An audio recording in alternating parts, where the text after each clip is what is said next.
Hi, I'm Peter Friederici. I'm a journalist and a professor of science communication and the author of the recent book Beyond Climate Breakdown. Though the book is about the climate crisis we're facing, I'm not a climate scientist.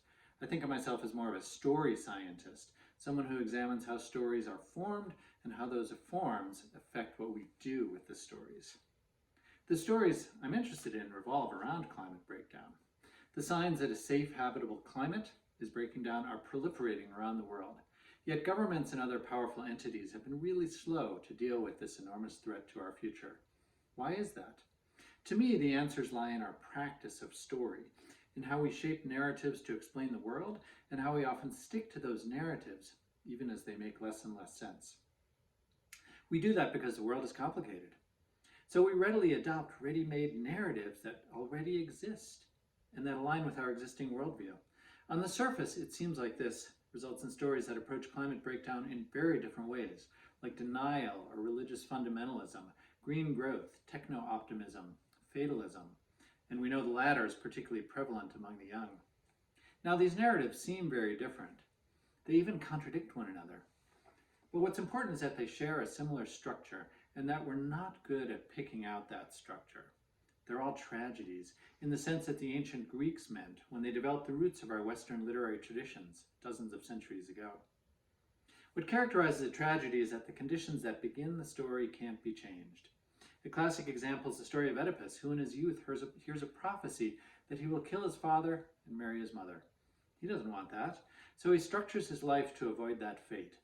But what happens? Everything he does to change the prophecy makes it come true.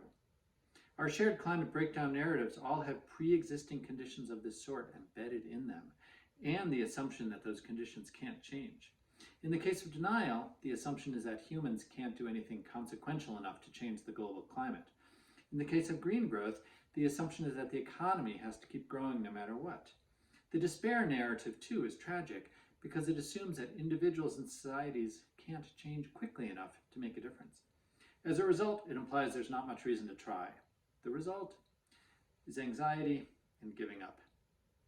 What's important to realize is that these shared climate breakdown narratives are shaped and kept alive by a limited number of authors, mainly powerful interests in politics, business, the media. Together, they shape public conceptions of what is economically feasible, or as the phrase goes, politically possible, even when those conceptions work counter to our long-term interests. It's precisely by seeing the tragic structure of these narratives and by actively juxtaposing comic structures against them that we might find a way out. Unlike tragedy with its tight constraints, comedy is highly adaptive. It can deal with new realities because it can improvise. Comedy is the literary form in which the jester can make fun of the king, where men and women dress up as one another, where the lines between humans and animals blur, where established power structures don't always prevail. Comedy isn't always funny, though jokes and laughter are powerful tools for getting through tough situations. But what comedy always does is adapt, improvise, get through. And in the real world, there are lots of examples of comic approaches. One of the best is biological evolution itself, which never says no to any possibilities.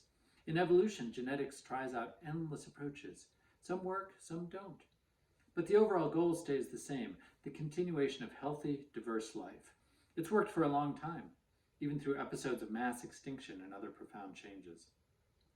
By adopting storytelling approaches that incorporate ideals of comedy, maybe we can develop stories of what's beyond climate breakdown that are democratic, adaptive, and less strongly tied to the inertia of decisions made in the past.